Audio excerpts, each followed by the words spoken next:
it is our way too early Oregon preview. Now, me personally, I don't even think it's way too early. We got our transfer portal guys in, we got our recruiting in, we got our team pretty much set for the most part. So I don't think it's too early. Now, I want to preface this a little bit for you guys. I'm not going to sit here and lie to you guys. I am not as confident in this Oregon team as last year. Do I think we have a shot at national championship hopes? For sure. But if you look at our offseason last year, it was probably our best in the last decade. I mean, you're talking about picking up Dillon Gabriel, FBS passing leader, Evan Stewart, number one guy in the portal. He is coming back, though. I mean, you look at the offensive line pieces. We got pros on the offensive line. And you look at defense as well with Jabbar Muhammad and others. Last year, we were completely stacked. And you were a fool, really, last year, if you were an Oregon fan, to think last year wasn't our year. I mean, our team was just absolutely loaded. We hummed through the regular season 13-0, had one close game against Ohio State, our biggest competition that we did pull away with. And I thought we left a lot on the table game. And going into the playoffs, really thought we were the best team. I mean, our offense was completely loaded. You're talking about Jordan James, Noah Whittington, Terrence Ferguson, Tez Johnson, Evan Stewart. Like, the experience on this team and this roster, I really thought it was Dan Lanning's year to capitalize. Now, when you get into that college football playoff game, it was an absolute disgrace. I'm not going to say anything more about that, pretty much. Just an absolute disgrace. I mean, we came out just completely unprepared for that game. And I am surprised in Dan Lanning's secondary, where he usually specialized, I'm the least worried about. Again, just came out flat, just came unprepared. But what are you going to do? I mean, the one team in our conference, Ohio State, just did a little more in the offseason and spent a little more than we did. And you got to give our secondary somewhat of a break. I mean, you're talking about one of the best college receiving corps I've ever seen personally. 3 wide receiver ones. You're talking about Jeremiah Smith, an absolute prodigy. Emeka Buka, a guy that's going in the first 3 rounds of the NFL draft, no doubt. And Cardinal Tate, a guy that's garnering $1 million NIL deals right now. So, I mean, again, was just Ohio State's year, I guess. But again, like I said, you were a fool to think all the talent we had last year that it wasn't one of our best shots. Now, obviously, we have a lot of talent leaving. Like I said, it's a huge turnover year for us. But I think, again, like a program like Oregon, and I'm going to highlight some of the moves we made, I don't really think that we don't have a shot this year. Like, I think we do. I think we covered up a lot of holes. Again, let's go over some of the things we lost. Obviously, like I said, Dillon Gabriel. We knew from Dillon Gabriel it was just going to be a 1-year run from him. I mean, he had no more eligibility left. You're talking about a guy that played at UCF, Oklahoma, and then at Oregon. Again, it's going to be a huge loss as we had one of the top quarterbacks in the country last year. Again, just with a ton of experience, a guy that was able to come in and take full control of his offense, basically off jump. I know we started out a little slow last year, but again, he looked good the whole way through.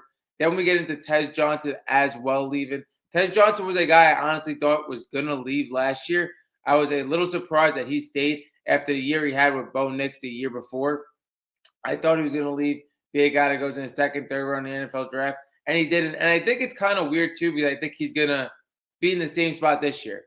We lose our offensive linemen, Connolly and Cornelius, 2 NFL pros, in my opinion, as well, what made up a top 5 O-line unit in the country and supported that run game. Those are 2 big losses, but again, I'm going to get into the ways we covered that up. We lose Jordan James to the NFL draft. Jordan James, I did not even expect Jordan James to take this big of a leap as he did when he was behind Bucky Irving. Again, I knew Jordan James had a lot of talent. Didn't really expect that. We lose a lot on the defensive side as well. We lose Jabbar Muhammad in our secondary, another guy that Dan Lanning really created into a stud secondary player as he specialized in that. I mean, we're talking about Dan Lanning, a guy that specialized in secondary at Georgia. Even when he came into Oregon with guys like Christian Gonzalez, who's an NFL star right now. Last thing I said, like I always say with Dan Lanning, I worry about is the secondary. So we lose Jabbar Muhammad as well, one of our big losses. We lose Derek Harmon in the middle. That's another big loss. He was a good pair on defensive line with Mateo Ugalele, who we do actually end up retaining. So, again, a lot of big losses, but I really want to cover how we cover up those big losses in the transfer portal, which I honestly think we did a outstanding job in that. So let's get right into it. First guy we end up covering Jabbar Muhammad with is Darren Johnson. Darren Johnson, I thought was really good at Northwestern. When I look back at watch his tape, I think he's going to be a really good addition. Again, kind of a guy that's coming off a smaller program, but again, nobody really does secondary better than Dan Lanning. So I really like that move. Along with him at the safety spot, we get Dylan Dieterman, a guy out of Purdue that helps us cover up our secondary at the safety spot. And he's going to pair up with Kobe Savage, a guy that is returning too. I think our secondary with those patch-ups, I think is going to be really, really talented still. And again, I think Dan Lanning could get the most out of the secondary as he's proven to be. In the middle, pairing up with Mateo Ugalele, we get Bear Alexander. Bear Alexander, I said this time and time again as he got brought in, I think Bear Alexander is really a guy that left a lot on the table. We're talking about a guy that transferred out of Georgia, transferred out of USC, a guy with a ton of talent, a guy that came in as a prospect that was a really highly touted one. And I think he has a lot to prove in this Oregon team in one of his last years in college football, possibly going into the NFL draft. I think he can make a huge impact. And then you, like I said, we bring back Kobe Savage. We bring back Mateo Ugalele. I think this defense could still remain pretty talented. And I think the holes we patch up here are pretty significant. I want to get into the offense because I know the offense is what you guys really care about. And again, I think we did a really good job on the offense. If I'm going to say to you guys coming into the offense, it is as talented as last year, I don't want to say that because I don't really think it's as experienced as last year. But I think we set up a guy like Dante Moore with a ton of talent for success. So going into this offense, on the offensive line, we did unbelievable. I mean, we got Emmanuel Pregnant out of USC. We got Alex Harkey, and we got Isaiah World, two guys that are two top tackles. I mean, we're talking about the number 1 tackle in the transfer portal and the number 6 tackle in the transfer portal out of Texas State, out of Nevada. This shores up this offensive line with Connolly and Cornelius leaving. And the biggest thing, especially for a quarterback like Dante Moore, a guy with not too much experience, is shoring up this offensive line. And again, the biggest thing in college football is winning out in the trenches. It's the biggest thing in football in general, but in college football, where the margin is a lot wider, shoring up these trenches is used. Alex Harkey, Isaiah World, Emmanuel Pregnant, that shores up this offensive line with our 2 guys returning. I think this offensive line is actually going to be really good this year. I mean, we are depending on a lot with Texas State and Nevada's transfers. Obviously, they're playing a lot tougher competition this year, but you're talking about the number 1 and number 6 tackles in the transfer portal. So we definitely did what we needed to do to shore up this offensive line, and we are taking the right shots. And then a guy like Emmanuel Pregnant coming out of USC. Again, he knows what it's like to play in the Big Ten last year, and I think he did an outstanding job from the tape I watched. So I really like that. And then going into the running backs, I think our running back room could possibly be even better than last year because it's even more experienced. Early in the video, I talked about how Jordan James took a big leap that I was expecting as he was in a backup role last year. But we get an experienced back in the transfer portal, possibly the best back in the transfer portal in Mekhi Hughes. You're talking about Mekhi Hughes out of Tulane. Not only is he a dual threat running back, but he's a guy that had 1,500 all-purpose yards.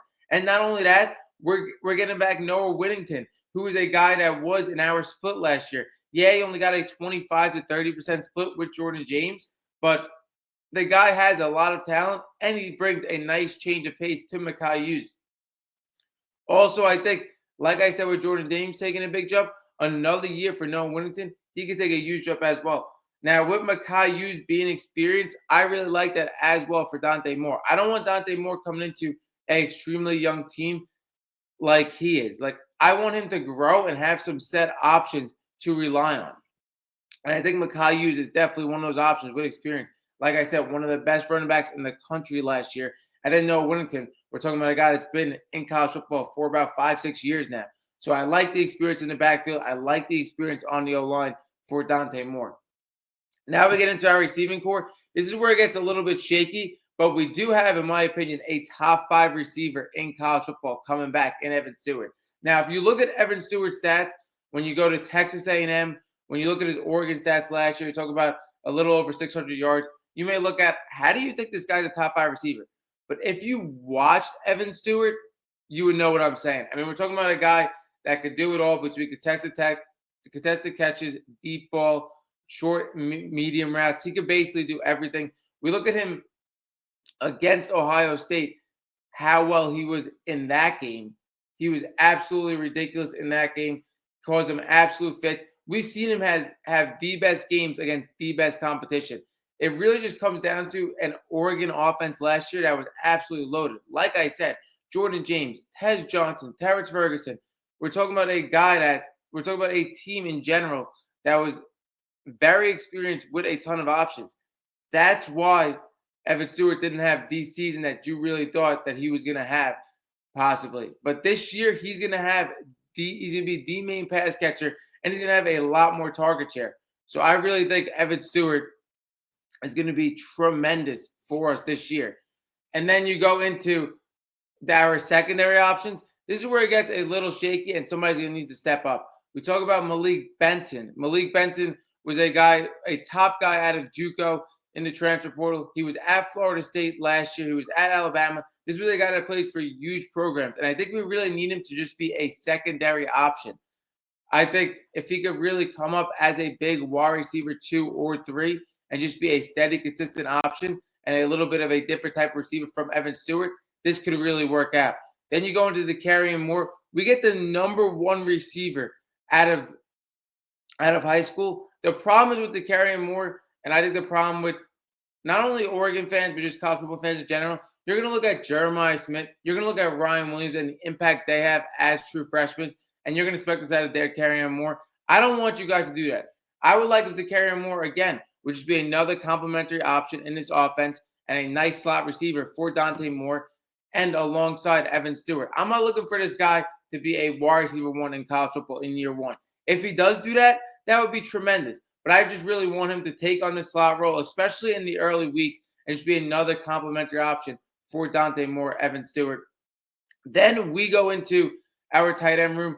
We get the tight end transfer out of Louisville along with Sadiq. Sadiq's an absolute mismatch, on Sadiq. I really think he could really be an athletic freak in college football. Again, we really just haven't seen much. He's beyond Patrick Herbert. He's beyond Terrence Ferguson these last couple of years. But I think he could be an absolute freak. But again, these are a lot of projection type plays. We're talking about Malik Benson. We're talking about Dakereon Moore, Sadiq. We really need one of these guys to step up. We got, like I said, Evan Stewart, Malachi Hughes as our safe options for Dante Moore. We got a set offensive line. But as a receiving help, we don't have as much set options as we do last year, what I'm a little worried about for Dante Moore. But again, we have guys with a lot of upside. And 1, 2, 3 of these guys are definitely going to have to step up.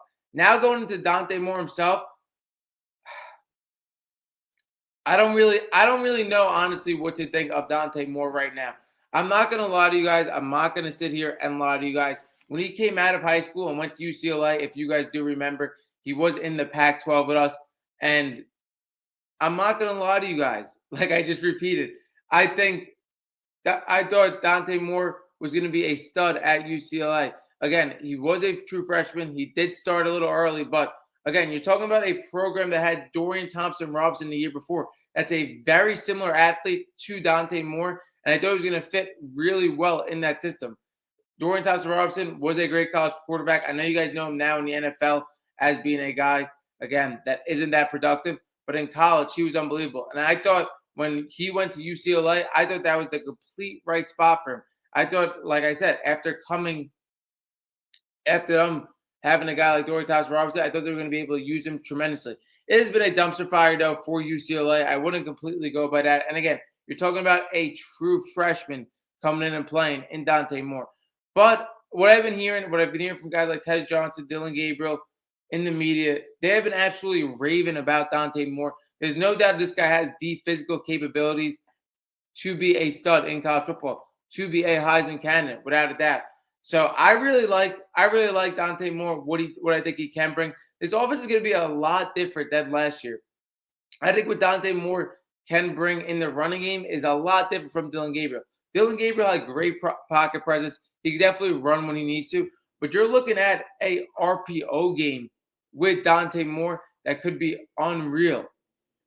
I think Dante Moore could really help the running game out a lot. So I like that.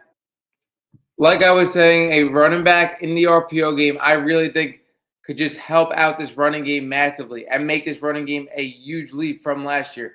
Again, in college, I think it opens up a lot for these two running backs, and these two running backs are extremely experienced.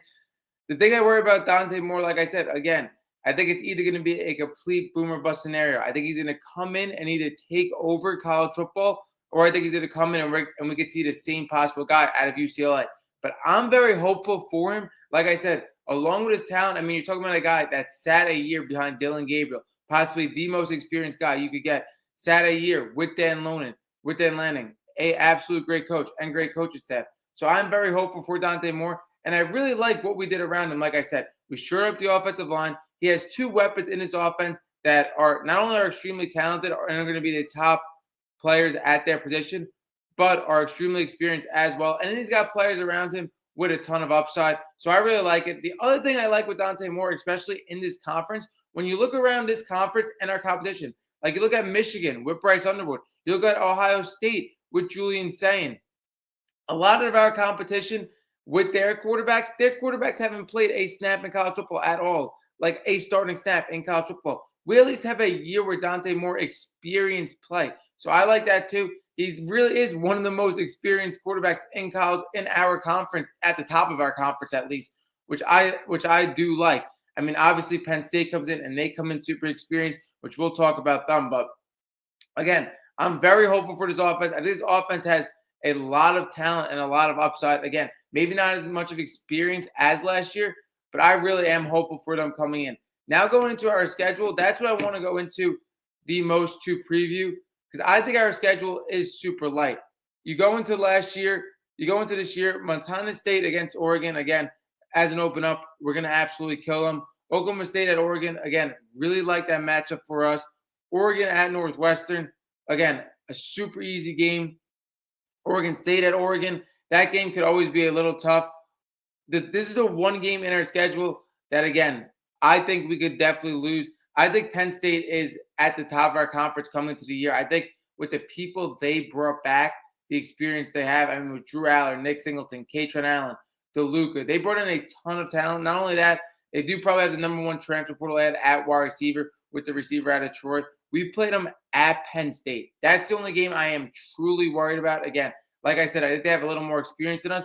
But again, a game that we could definitely win. I mean, we're talking about our team, like I just highlighted, with a ton of talent. Again, the experience matters, and that game comes early in the year. That game September 27th. That's why I'm a little worried about it too. If it came towards the end of the year where we would have our feet rolling, I would think a little differently about it, or we're gonna have to come out prepared for that game. And it's like I said, it's at Penn State, which is one of the toughest places to play. That's a possible loss. Indiana, Oregon, I'm not really worried about this Indiana team. I mean, we saw them in the college football playoffs last year. I think they still are a ways away to really compete with us. Again, will it be a competitive game? Yes, but I think we definitely beat them. And again, it's in our house.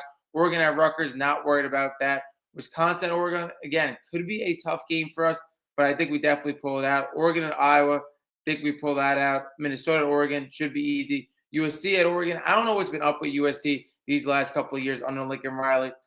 And then Oregon at Washington. Again, this is not Washington 2 years ago. We should really spank them as well. So again, I really only see one possible loss in this schedule. So I think there's a very good chance we do make this conference championship game. I think we're definitely in for the college football playoffs. Again, we don't have as much talent as last year, or I'm not as confident or experienced talent, I should say, as last year. But again, I think we're definitely a college football playoff team. I think we're definitely a team that could come out of the Big Ten. Again, I think we could set ourselves up for a Big Ten championship. We don't have to face two of Michigan, Ohio State, and Penn State. We only got to face one of those three. So again, the max I think we come out of the schedule is one loss. I think we could possibly come out undefeated again as well. I think it's possible we do beat this Penn State team. We got to see how our feet is again coming into that game. So again, I think our schedule is very easy. I think we come out of the Big Ten, and hopefully by the point of the college football playoffs, we could definitely have our feet set, and guys could definitely step up in this offense where we could have a shot at a national championship. So my prediction is we come out for this preview, we come out with one loss. I do think we lose to Penn State at Penn State. I think it's a little early in the season, and I think Again, at their house, they're a little bit more experienced. I do think we come out a loss in that game. So I do think we come out with one loss. I do think we play in the Big Ten championship again. And I think, again, that game could be a toss-up if we're playing Penn State possibly again. It could be a situation like Ohio State for us last year, but we get on the right end. Maybe we lose to Penn State in the beginning and we come out a little more experienced in the college football season in the Big Ten championship possibly, and then beat them there. I think we're going to face up. I think we're going to face up again. I think we'll possibly face out with Penn State there.